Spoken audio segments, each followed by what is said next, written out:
Hi all, welcome to my channel Thought Digger. మీ అందరికీ Thought digger ఛానల్కి స్వాగతం.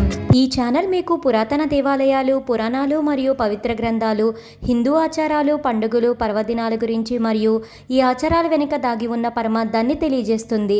అంతేకాకుండా టీటీడీ మరియు ఇతర దేవాలయాలకు సంబంధించిన కంప్లీట్ లేటెస్ట్ ఇన్ఫర్మేషన్ని అందిస్తుంది. శ్రీ ఆంజనేయ స్వామి వారిని తమలపాకులతో ఎందుకు పూజిస్తారో ఈరోజు వీడియోలో తెలుసుకుందాము. సీతమ్మ తల్లికి శోకాన్ని పోగొట్టి ఓదార్పుని ఇచ్చినవాడు, రామయ్యకు సీతమ్మ జాడ తెలిపి దుఃఖాన్ని దూరం చేసినవాడు, రామలక్ష్మణులు నీకు మిత్రులే గాని వాలి పంపగా వచ్చిన వారు కాదని సుగ్రీవునకు శాంతిని కలగజేసినవాడు, నీ అహంకారం నీకు మృత్యువును తెచ్చిపెడుతుందని నిర్భయంగా రావణునికి చెప్పినవాడు ఆంజనేయుడు.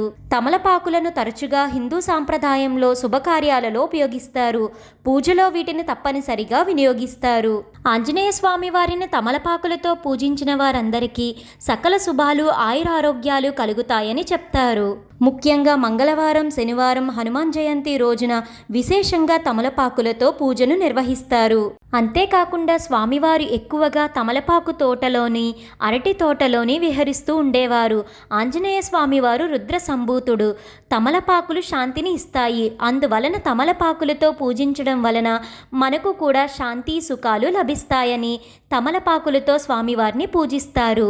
అంతేకాకుండా తమలపాకులకి మరొక పేరు నాగవల్లి దళాలు. తమలపాకులతో పూజించడం వలన నాగదోష శాంతి కూడా జరుగుతుంది. మరో కథ ప్రకారం అశోకవనంలో ఉన్న సీతమ్మ వారికి హనుమంతుడు రాముల వారి సందేశం చెప్పినప్పుడు అమ్మవారు ఆనందంతో హనుమంతుల వారికి తమలపాకుల దండ వేశారట. దగ్గరలో పుష్పాలేమీ కనిపించక. అందుకే స్వామివారికి తమలపాకుల దండంటే ప్రీతి అని చెప్తారు. ఆంజనేయ స్వామి వారిని తమలపాకులతో పూజించడం వలన అనేక ప్రయోజనాలు చేకూరుతాయి. హనుమంతుల వారికి లేత తమలపాకుల మాలను వేస్తే రోగాలతో ఇబ్బంది పడేవారికి త్వరగా గుణం కనిపిస్తుందని చెప్తారు. అంతేకాకుండా ఏ కారణం చేతైనా భయభీతులైన వారు మరియు గ్రహ సంచారం బాగోక బాధపడుతున్న వారు స్వామివారికి తమలపాకుల హారాన్ని సమర్పిస్తే సకల శుభాలు కలుగుతాయని అంటారు. సుందరాకాండం పారాయణం చేసేవారు స్వామివారికి తమలపాకుల హారాన్ని వేస్తే అన్ని కార్యాలలో విజయం సిద్ధిస్తుందని చెప్తారు. ఈ రోజు మన క్విజ్ టైంలో రామాయణానికి సంబంధించిన 8 క్వశ్చన్స్ ఉన్నాయి. ఆప్షన్స్ ని యూజ్ చేసి ఏది కరెక్ట్ ఆన్సరో గెస్ చేయండి. మొదటి ప్రశ్న, శత్రుఘ్నుడి యొక్క తల్లి ఎవరు? A Sumitra, B Kausalya, C Kaikeyi, D Mandodari. రెండవ ప్రశ్న, జనక మహారాజు పరిపాలించిన రాజ్యం ఏమిటి? A Ayodhya, B Kamboja, C Mithila, D Magadha. మూడవ ప్రశ్న, జనకుని వంశం ఏమిటి? ఏ విదేహ వంశం, బి సూర్యవంశం, సి చంద్రవంశం, డి కుశిక వంశం. నాలుగవ ప్రశ్న, జనకుని కుమార్తెలు ఎంతమంది? A 2, B 4, C 3, D 1. ఐదవ ప్రశ్న, జనకుని కుమార్తెలు ఎవరు? A Mandavi Shrutakirti, B Sitadevi Shantadevi, C Sitadevi Urmila, D కీర్తన ఊర్మిళ.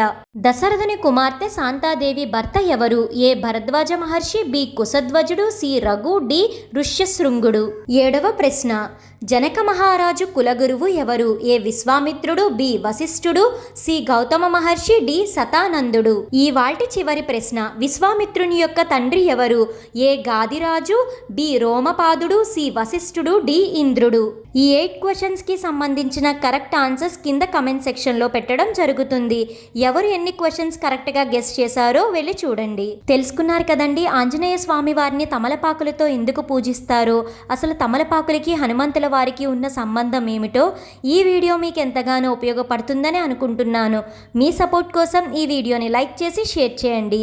ఇలాంటి మరెన్నో వీడియోస్ కోసం థాట్ డిగ్గర్ ఛానల్ని సబ్స్క్రైబ్ చేసి అక్కడే ఉన్న బెల్ ఐకాన్ని క్లిక్ చేయండి.